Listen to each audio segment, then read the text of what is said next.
balik lagi sama gue Yeski dari Telset. Kali ini di meja redaksi udah ada Nubia Neo 2 5G.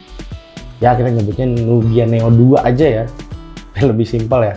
Oh ya, HP ini adalah HP keluaran dari ZTE. Salah satu HP terbaru dari ZTE yang di branding dengan kemasan gaming ya sebenarnya HP ini. Tahun lalu sih udah ada ya Nubia Neo 5G. Nah sekarang lanjutannya nih. Nah ini dia unitnya nih. Di sini kita bisa lihat sendiri kesannya udah gaming banget. Kardusnya dikemas warna kuning dengan aksen-aksen kayak matanya Bumblebee atau Optimus Prime nih ya, ala-ala Transformer atau robot-robot gitu. Di bagian kirinya Nubia Neo biasa ada tulisan ini. Di bagian atasnya gaming phone. Wah dia langsung ini Nubia Neo juga. Ya di atasnya tulisan spek dan lain-lainnya ya. Di bawah belakang polos. Oke, kita langsung bongkar aja nih si HP-nya.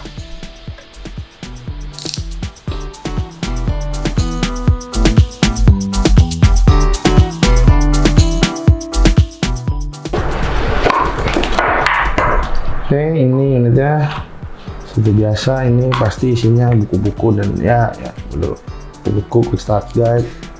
Terus dapat casing, bukan casing. Ini kita dapat casingnya. Oh kita dapat casing, tapi casingnya tuh bukan soft case ya, hard case gitu, tetap plastik tapi ya, bukan karet gitu. Ntar kita coba lah.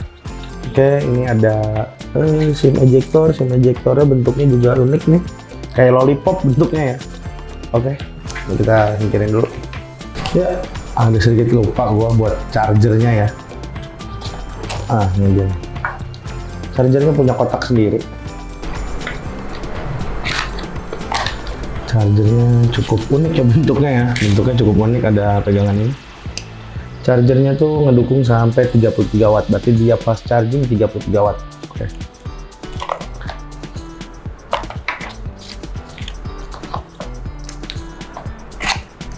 Terus ada kabelnya juga, kabelnya udah USB-C, tuh USB-C ya, udah paling kekinian ya. Langsung kita lihat HP-nya. HP-nya tuh nih dia. Kemasannya sih biasa aja ya menurut gue. Cuma dikasih di sablon apa di printing lagi jadi dengan Nubia Neo, bukan cuma sekedar tulisan. Jadi ada kesan gamingnya sama key selling point-nya ya. Jadi kayak ini, ada fitur gaming shoulder trigger. Ya kayak ala-ala L1 R1 gitu ya. Terus resolusi Full HD plus 120 Hz, ukurannya 6,72 inci, RAM-nya 8 GB plus 12, berarti yang 12-nya ini virtual RAM ya, perlu ditandain. ROM-nya atau penyimpanannya 256 GB, udah pakai UFS 3.1, yang mana itu cukup oke ya, biar lebih cepet gitu baca loading-loadingnya. Terus ada build for gamers, GameSpace 2.0, ya ini ada aplikasi GameSpace ya, cara pergi game-game launcher gitu di belakangnya. Oke, ini unit yang kita pegang ini warnanya silver, tapi tetap ada mata di sini. Bentuk kameranya tuh segi berapa? 1, 2, 3, 4, 5, 6, 7, 8. Segi ya bukan trapesium ya, bentuknya tuh unik ya. Kita coba pasang kali ya sebelum nyalain HP-nya. Oke, jadi kayaknya dia ngasih kesan supaya pinggir-pinggiran nggak boncel, belakangnya juga nggak terlalu kotor kali, karena kan ini kalau gue lihat agak plastik. Terus di sini ada buat cantelan ini ya, tali gitu. Kalau zaman dulu ada yang HP Nokia atau Samsung zaman dulu ada cantelan tali di HP-nya, kalau ini di casing. Terus kalau dilihat ini bagian belakang tuh ya walaupun samar-samar tapi agak cepet kotor, jadi pakein casing ini aja biar lebih aman. Nah tapi kita coba dulu deh. Nah sebelum ini kita nyalain dulu HP-nya. Oke, Nubia Be Yourself. Oke, dia begini tuh. Buat layarnya sendiri sih udah ada tempered glass ya, terus agak itu 2,5D curve gitu ya. Ya nggak yang lengkung banget ya. UI-nya udah gaming banget sih tadi tuh. Ini di sini ada Nubia, terus ada nomor model, tanda-tanda sertifikasi, terus ada logo ke kiri ini, tanda panah ke kiri, gue nggak tahu maksudnya apa. Terus di atas ini ada gaming ya, kita tahu Tanpa harus tulis gaming sih sebenarnya udah tahu kita nih. Di bagian kirinya yang menarik ini buat gua, dia macOS nih. Dia tuh pakai tombol power warna merah ya. Ini oke ya, bikin kesan makin gaming gitu ya. Ada dikasih aksen-aksen gini. Terus buat gaming shoulder triggernya ya, R trigger ya gue nyebutnya. Fitur L1 R1-nya tuh di kanan ya. Ini ada kayak tanda panah, itu kayaknya bisa di tap gitu buat kita main PUBG atau main Free Fire atau main Mobile Legends mungkin. Bagian kiri ada slot SIM card. Kita buka dulu slot SIM cardnya. Dia ngedukung apa?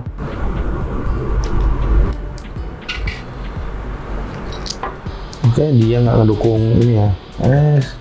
Dual SIM aja, nggak ada slot micro SD. Bisa kalian lihat. Coba. Oke, ini udah nyala. Got it. Oke. Di bagian bawahnya tuh ada grill speaker, bentuknya tuh tipis-tipis gitu ya, bukan yang banyak ya, garis-garis doang. Terus kita dengar. Ini terus juga ada USB port Type-C, lubang mikrofon di bagian atasnya ada lubang mikrofon. Ini HP gaming tapi sayang banget gak ada slot ngeport jack 3,5 mm buat headset berkabel gitu. Oke, ini sekilas mengenai unboxingnya sama tipis-tipis. Ini gue bakal coba-coba langsung dijelasin ke kalian. Yuk, langsung aja. Oke, tadi gue udah unboxing si Nubia Neo 2 5G. Nah, setelah gue unboxing, gue juga mau jelasin sedikit mengenai spesifikasinya sama sedikit hands-on lah dari si Nubia Neo 2 5G ini. Dari segi desain, sebenarnya Nubia Neo 2 5G ini emang udah kelihatan banget kalau dia tuh HP gaming, seperti yang gue sebutin di awal ya. Kalau misalnya buat yang unik di bagian belakangnya itu tentu ada bagian mata sama bentuk kameranya tuh nggak bulat-bulat lagi, bukan kotak, tapi lebih ke persegi, apa ya namanya bilangnya, bukan trapesium lah, kayak gitu lah desainnya ya nyebutinnya. Desain unik menurut gua buat si kamera barnya ini. Kameranya bukan kamera bar, karena dia nggak ada kamera barnya. Dari segi desain juga sebenarnya Nubia Neo 2 5G ini udah so-so aja, pas-pas aja, oke aja. Gaming lah lebih bisa dibilang. Nah, yang tadi gue sebutin kalau di bawah itu ada speakernya, tapi nggak usah khawatir, HP ini udah mendukung dual speaker karena di bagian atasnya juga ada speaker yang nyatu sama earpiece.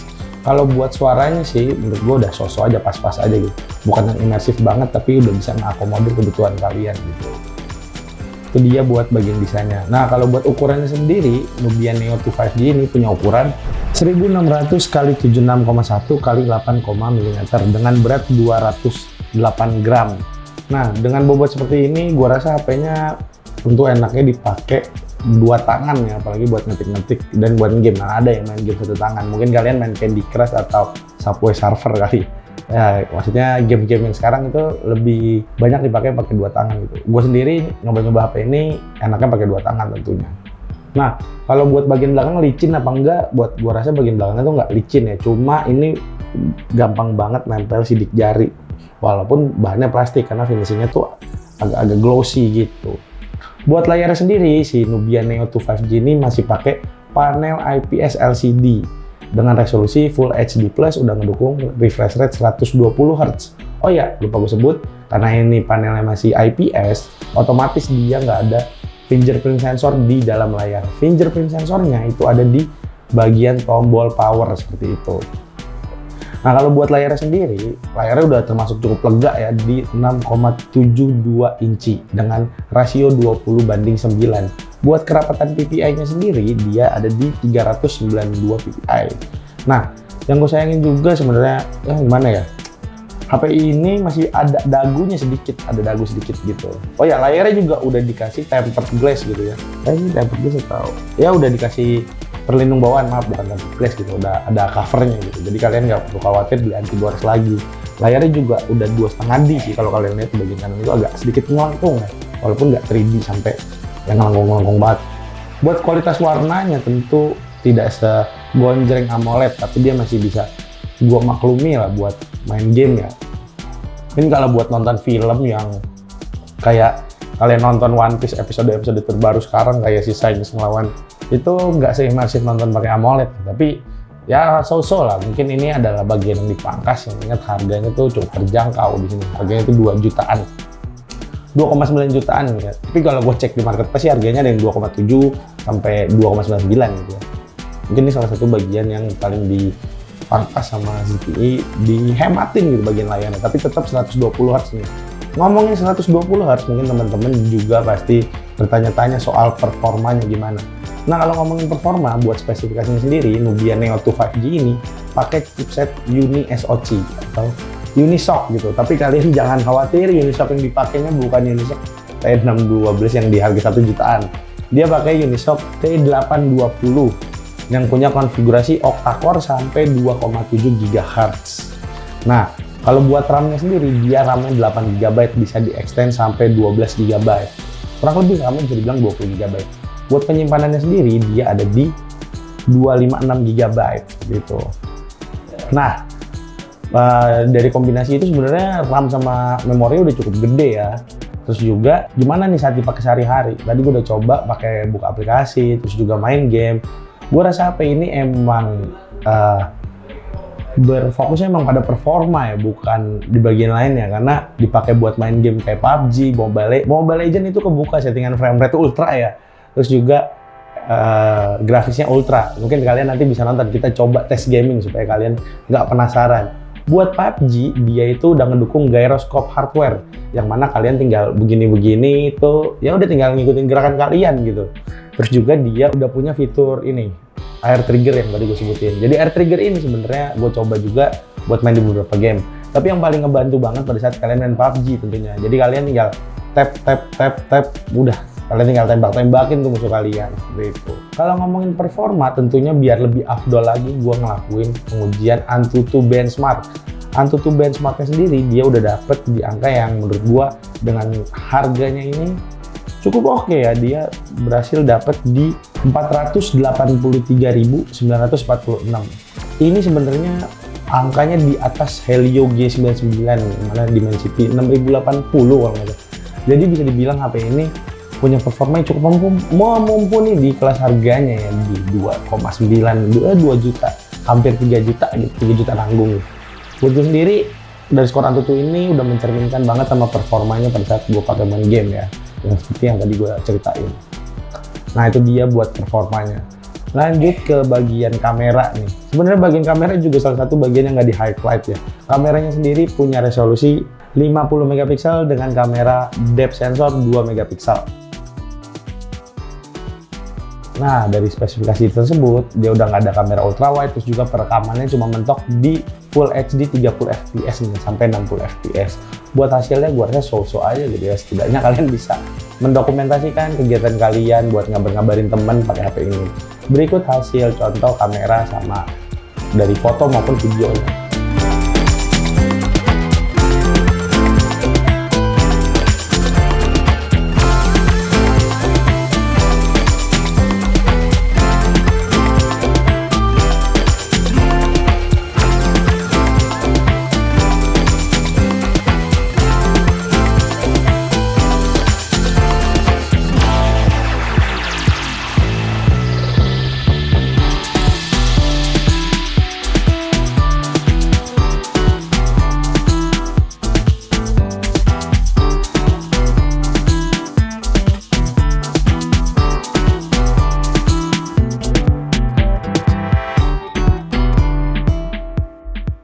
Nah, tadi kita udah bahas kamera, udah bahas ini, udah bahas performa, salah satunya juga kita bahas baterainya nih. Baterainya sendiri dia ada di 6000 mAh dengan fitur pengisian fast charging 33 watt. Oh ya, dia juga punya batok charger tuh udah USB Type-C tuh Type-C ya, yang mana harusnya pengisian dayanya lebih cepat. Nah, selama tadi gue coba-coba buat main game sih baterainya so-so ya, bukan yang awet banget, tapi enggak, gue rasa udah pas banget 6000 mAh. Mungkin ini ada faktor lain lagi kenapa biasa jadi lebih dia boros atau enggak seawet itu ya, tapi emang 6000 mAh tentu baterai yang kurang besar. Bahkan dengan pengisian daya yang cukup cepat 33 watt itu masih membutuhkan waktu yang agak lama ya, sekitar 1 jam lebih. Tadi gue coba-coba buat ngecas dari 0% sampai sekitar hampir 100% gitu, di 80% gitu. Kita butuh waktu yang cukup lama, 1 jam lebih gitu. Nah, kalau buat sistem operasinya dia pakai Android 14 yang dibalut sama MyOS 14. Gue sih sebenarnya agak kurang familiar ya sama UI-nya MyOS 14 ini. Gua rasa sih agak hambar ya UI-nya gitu, nggak terlalu ada yang menarik gitu. Bahkan buat aplikasi galeri aja dia nggak ada. harus pakai Google Photos gitu. Nah buat gue sendiri ini mungkin salah satu juga yang perlu ditandai buat teman-teman ZTE, mungkin bisa ngembangin lagi softwarenya agar lebih baik gitu ya, karena supaya UI-nya yang lebih menarik gitu. Ya walaupun ada fitur-fitur ala si iPhone 15 gitu ya, yang Dynamic Island pada saat ngecas dia ada Dynamic Island ala-ala gitu ya. Mungkin kedepannya tampilan UI-nya bisa dimakin diperbarui lagi gitu. Terlebih lagi ini kan baru Nubia Neo 2 5G, yang mana ini masih seri kedua gitu. Ya mungkin seri-seri kedepannya UI-nya makin mantap lagi gitu ya. Kayak pesaing-pesaingnya tentunya gitu. Itu dia tadi sekilas pembahasan mengenai Nubia Neo 2 5G. Buat harganya sendiri, seperti tadi yang udah sebutin, gue singgung juga, dia tuh waktu saat diluncurin dia punya harga promo tuh di 2.750.000. Terus harga normalnya itu di Rp2.999.000. Tapi tadi gua ngecek di beberapa marketplace, emang harganya udah variatif banget ya, dari 2,7 sampai 2,9 seperti itu. Kalau ditanya HP ini cocok buat siapa, menurut gua buat temen-temen yang fokusnya buat nyari HP buat main game aja, ini tentu bisa jadi pilihan gitu ya. Tapi kalau nyari yang all rounder gitu, yang bisa main game, kamera oke, terus juga UI-nya yang mungkin familiar, mungkin gua rasa agak kurang cocok gitu buat kalian. Tapi kalau kalian berorientasinya main game, gua rasa HP ini cocok banget buat kalian, terutama yang demen push rank gitu, Mobile Legends. Udah kebuka settingan ultra gitu. Oke, segitu aja pembahasan mengenai Nubia Neo 2 5G. Kedepannya gue juga bakal coba bikin gaming test supaya kalian makin jelas lagi mengenai performanya si Nubia Neo 2 5G. Gue Yeski dari Telset, sampai jumpa lagi di video-video berikutnya. Bye!